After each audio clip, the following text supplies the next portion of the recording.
South ఇండియాలోనే అతి తక్కువ ధరలకి రత్నాలను అందించే ఏకైక సంస్థ 6JVR. నమస్తే, welcome to Suman TV news. నేను మీ సాయి. ఆంధ్రప్రదేశ్లోని తిరుపతి సీటుకు సంబంధించి ఇంకా ఒక చర్చ కొనసాగుతుంది. అక్కడ జనసేన తరపున పోటీ చేస్తున్నటువంటి ఆరణి శ్రీనివాసులు మార్పు జరుగుతుందా? అక్కడ ఉన్నటువంటి అసంతృప్తిని ఇప్పటికే చల్లార్చేటువంటి ప్రయత్నంలో పవన్ కళ్యాణ్ సక్సెస్ అయ్యారా? తిరుపతి నియోజకవర్గంలో జరుగుతున్నటువంటి రాజకీయ పరిణామాలు ఏంటి? దీనికి సంబంధించి మనం మాట్లాడతాం. మనతో పాటు Suman TV news chief editor Keshav గారు ఉన్నారు. సార్, తిరుపతి నియోజకవర్గానికి సంబంధించి అక్కడ అసంతృప్తి ఉంది. జనసేనలో ఆరణి శ్రీనివాసులను మార్చాలి అనేటువంటి చర్చ గతంలో వచ్చిందని చెప్పేసి మాట్లాడుకున్నాం. సో అది క్రమంగా సద్దుమణిగింది, ఇంకంతా సెటిల్ అయిపోయింది అనుకున్నటువంటి సందర్భంలో నిన్న తాజాగా మరొకసారి రివ్యూ మీటింగ్, కిరణ్ రాయల్ కానీ మిగతా వారందరూ కానీ ఇంకా మార్పు జరగాలి అనేటువంటి ఒక ఇండికేషన్ జరుగుతుందని బలంగా వినపడుతుంది. మార్పు జరుగుతుందా? తిరుపతిలో సద్దుమణిగినట్టేనా? మార్పు తథ్యం అనేటువంటి మాట మనం చెప్పాలంటే కొంచెం సమయం పట్టొచ్చు. కానీ పవన్ కళ్యాణ్ 2 రోజులు అంటే నిన్న సాయంత్రం అక్కడికి వెళ్ళారు. ఇవాళ కూడా అక్కడే బస్ చేస్తున్నారు. ఆయన ఇంటర్నల్గా ఒక నోట్ రిలీజ్ చేశారు. తెలుగుదేశం పార్టీ నాయకులతో అలానే జనసేన పార్టీ నాయకులతో కూడా ఆయన చర్చలు జరిపారు. ఇది ఒక ఆసక్తికరమైనటువంటి పాయింట్. ఇందులో ఏంటంటే ప్రజారాజ్యం పార్టీ తరఫున శ్రీ చిరంజీవి గారు పోటీ చేసిన సమయంలో అప్పుడు కాంగ్రెస్ తరఫున పోటీ చేసిన వ్యక్తి చేసిన దౌర్జన్యాన్ని ఎవరూ మర్చిపోలేరు. అదే వ్యక్తి గత 5 ఏళ్లుగా తిరుపతిలో తిరుమల కొండపై ఏ స్థాయిలో తన నైజాన్ని చూపిస్తున్నారో, నియోజకవర్గ ప్రజలు ఎంత క్షోభ అనుభవిస్తున్నారో కూడా చూస్తున్నాం. ఇప్పుడు అతని వారసుడు వైసీపీ చేస్తున్న అప్రజాస్వామిక చర్యలకి, గోండాగిరిని అడ్డుకోవాల్సినటువంటి సమయం వచ్చింది. ఇది మనందరి సమిష్టి బాధ్యత అని పవన్ కళ్యాణ్ గారు చెప్పారని ఒక నోట్ రిలీజ్ చేశారు. ఆయన ఏం చేశారంటే, ఎన్డీఏ కూటమిగా తెలుగుదేశం, జనసేన, బీజేపీ కలిసి వస్తున్నటువంటి క్రమంలో సీట్ల సర్దుబాటులో ఎన్నో చర్చలు జరిపాము.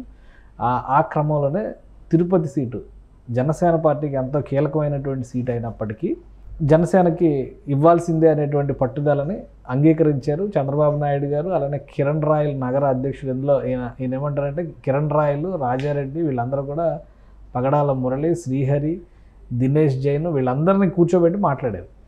తెలుగుదేశం పార్టీ నుంచి మాజీ ఎమ్మెల్యే సుగుణమ్మ, ఎందుకంటే 2014లో ఆమె గెలుపొందింది. సో అలానే నరసింహ యాదవ్, మోహన్, శ్రీ జేబీ శ్రీనివాసులు వీళ్ళందరూ కూడా వ్యతిరేకిస్తున్నటువంటి వాళ్ళు. అలానే ఇంకొక ఆసక్తికరమైనటువంటి అంశం జరిగింది. తిరుపతి పర్యటనలో భాగంగా నగర ప్రముఖులు, విద్యావేత్తలు, వైద్యులు, తటస్థులతో పవన్ కళ్యాణ్ సమావేశం అయ్యారు. 2022లో వైసీపీ వ్యతిరేక ఓటు చీలనివ్వనివ్వనని చెప్పిన దానిలో భాగంగానే ఇప్పుడు ఈ నిర్ణయం తీసుకున్నాం. కాబట్టి తిరుపతిలో ఏం చేస్తే బాగుంటుంది మీరే చెప్పండి అని వాళ్ళ అభిప్రాయాల సేకరణ చేశారు. అభిప్రాయ సేకరణ ఎప్పుడు చేస్తారు? అభ్యర్థుల మార్పు అవసరం ఉంది అనుకున్నప్పుడు చేస్తారు. పైగా జనసేనతో సమావేశం అయ్యారంటే జనసేన పార్టీ అధ్యక్షుడు ఒక క్లారిటీ ఉంది. టీడీపీ నాయకులతో కూడా ఆయన సమావేశం అయ్యారు. టీడీపీ నాయకుల్లో కూడా ఎవరైతే టికెట్ ఆశిస్తున్నారో వాళ్ళందరితో కూడా సమావేశం అయ్యారు. సో ఇవన్నీ కూడా చాలా కీలకమైనటువంటి పరిణామాలు. ఫైనల్గా ఆయన ఇచ్చినటువంటి కన్క్లూజన్ ఏంటంటే, మీరు ఇవ్వబోయేటువంటి మద్దతు ఇక్కడ చాలా ఉపయోగపడేటువంటి, అంటే పార్టీ పరంగా ఉపయోగపడేటువంటి అనేక విషయాలకి అవుతుంది. అలాగే టీడీపీ జనసేన సమన్వయంతో ముందడుగు వేస్తేనే సీటు గెలుస్తాం, అది గుర్తుపెట్టుకోండి అని ఒక ఇండికేషన్ ఇచ్చారు. వైసీపీని తిరుపతి నియోజకవర్గం నుంచి పంపించాలి, ఇది మా టార్గెట్ అని చెప్పని అంతర్గత సమావేశంలో ఆయన ఇచ్చినటువంటి మెసేజ్.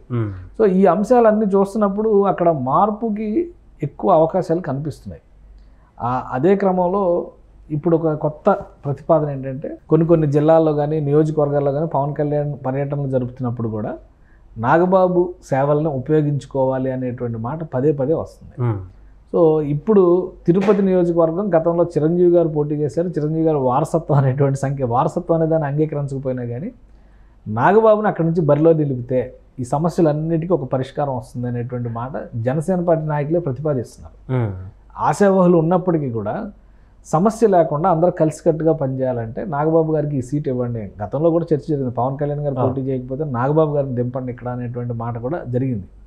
ఆర్ఎన్ శ్రీనివాసుల విషయంలో జరుగుతున్నటువంటి ప్రాబ్లం అంటే, ఆయన కెరియర్ అంతా కూడా ప్రజారాజ్యంతోనే స్టార్ట్ అయింది. ఆర్ఎన్ శ్రీనివాసులు కూడా ఆయన చిత్తూరులో ఎమ్మెల్యేగా, వైసీపీ ఎమ్మెల్యేగా ఉన్నారు. ఆల్రెడీ అక్కడ ఓడిపోతారని ఇండికేషన్స్ ఉండబట్టే ఆయన పార్టీ మారారు. సో ఆయన తీసుకొచ్చి మీరు మళ్ళీ ఇక్కడ పెడుతున్నారు. ఇక్కడ రాజకీయం వేరు. సో అక్కడి నుంచి తీసుకొచ్చి 4 లోకల్ని ఇక్కడ పెట్టాల్సినటువంటి అవసరం లేదనేది ఫస్ట్ వ్యతిరేకత. రెండోది, నిన్న మొన్నటి మేము వాళ్ళ మీదే పోరాడాం, ఇప్పుడు వాళ్ళని తీసుకొచ్చి మళ్ళీ మానిత్యమే పెడుతున్నారు అనేది రెండో పాయింట్.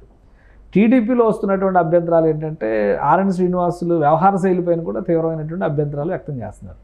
సో అందుకనే అక్కడ సీరియస్ డిస్కషన్ జరుగుతుంది. బహుశా నేను కూడా ఇప్పుడు ఒక 2-3 రోజుల్లో ఈ మార్పులు చేర్పుల పైన ఒక కంక్లూజన్ ఇచ్చేటువంటి అవకాశం ఉంది.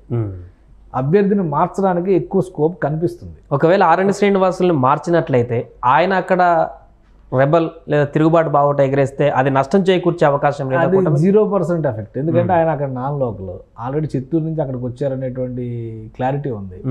సో ఆయన ఇప్పుడిప్పుడే ఆయన అక్కడ బలం పెంచి ఇప్పుడు ఆయనకు వచ్చే ఓటింగ్లో ఆయన సొంత ఓటింగ్ 1-2% ఉంటే జనసేన, టీడీపీ, కొంత బీజేపీ ఇవ్వాల్సినటువంటి ఓటింగ్ ఎక్కువ ఉంది.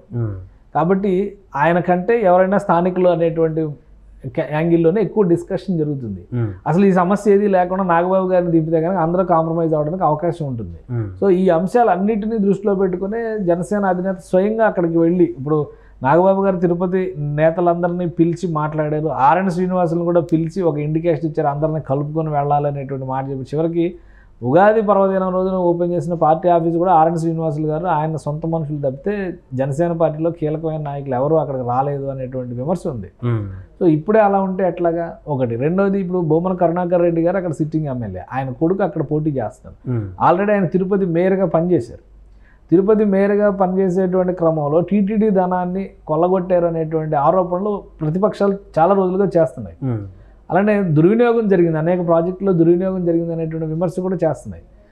అలాంటి పరిస్థితుల్లో ఇప్పుడు బలహీనమైనటువంటి క్యాండిడేట్ని పెడితే వాళ్ళకి ఈజీగా సీట్ అప్పగించినటువంటి పరిస్థితి అవుద్ది అనేది ఇప్పుడు కిరణ్ రాయల్ చేస్తున్నటువంటి వాదన. కానీ వీళ్ళందరూ పార్టీకి విధేయంగా ఉంటూనే పార్టీలో కొట్లాడుతున్నారు వీళ్ళు. సో వీటన్నిటినీ కూడా వాళ్ళ విధేయతను గౌరవిస్తూ కూడా అధినేత ఒక నిర్ణయం తీసుకోవచ్చు అనేటువంటి సంకేతాలు అయితే వస్తున్నాయి. నాగబాబు 100% పోటీ చేస్తారని చెప్పకపోయినా మార్పు అయితే కనిపిస్తుంది. అక్కడ మార్పు తీసుకునేటువంటి అవకాశాలు అయితే ఎక్కువగా కనిపిస్తున్నాయి. ఆర్ఎన్ శ్రీనివాసులతో కూడా సపరేట్గా భేటీ కావచ్చు. ఇప్పుడు సుగుణమ్మ అవసరమైతే నేను జనసేన పార్టీలో చేరైనా పోటీ చేస్తాను లాస్ట్ టైం స్టేట్మెంట్ చేసింది, ఆ స్టేట్మెంట్ ఇచ్చింది. ఇంకోటి ఏంటంటే ఇంత అసంతృప్తి ఉన్నప్పటికీ కూడా వీళ్ళెవరు కూడా విపక్షం అంటే అవతల పక్షం వైపు వెళ్ళేటువంటి వైసీపీ వైపు వెళ్ళేటువంటి ప్రయత్నం చేయడం అలా. ఎందుకంటే ఆల్రెడీ వచ్చిన వాళ్ళే వైసీపీ వాళ్ళు అనేటువంటి ఆలోచనతో వీళ్ళు ఉన్నారు. అక్కడికి ఆ పార్టీలోకి వెళ్ళినా అక్కడ ఎదుగుదల అనేది అసాధ్యం అనేటువంటి కన్క్లూజన్లో ఉన్నారు. కాబట్టి మార్పు కావాలంటున్నారు. మార్పు కావాలంటే ఇప్పుడు ఈ భేటీ అయిన లీడర్లు ఎవరైనా ఎంచుకుంటారా, లేదా అందరికీ ఆమోదయోగ్యమైనటువంటి నాయకుడిగా నాగబాబుని అక్కడి నుంచి బరిలో దింపుతారు. ఆల్రెడీ నాగబాబు 2 సార్లు త్యాగాలు చేశారు. సో ఏ సీట్ అనేటువంటి విషయంలో ఇప్పుడు లాస్ట్ టైం నరసాపురం కంటెస్ట్ చేశారు ఎంపీ క్యాండిడేట్గా. ఇప్పుడు నరసాపురం పొత్తులో రావట్లేదు కాబట్టి దాన్ని పక్కన పెట్టారు. అనకాపల్లి అనుకున్నారు. అనకాపల్లి కూడా బీజేపీకి ఇవ్వాల్సిన పరిస్థితి వచ్చింది కాబట్టి అది కూడా వదిలేశారు. చివరికి కాకినాడ ఎంపీ స్థానం విషయంలో కూడా అది ఉదయ్ శ్రీనివాస్ అక్కడ త్యాగం చేశారన్న ఉద్దేశంతో ఇక్కడికి మార్చారు. సో అక్కడ కూడా పెద్ద పర్ఫార్మెన్స్ ఏం లేదు. లోక్సభ సీటు విషయంలో అక్కడ డల్గా ఉందనేటువంటి విమర్శలే వస్తున్నాయి.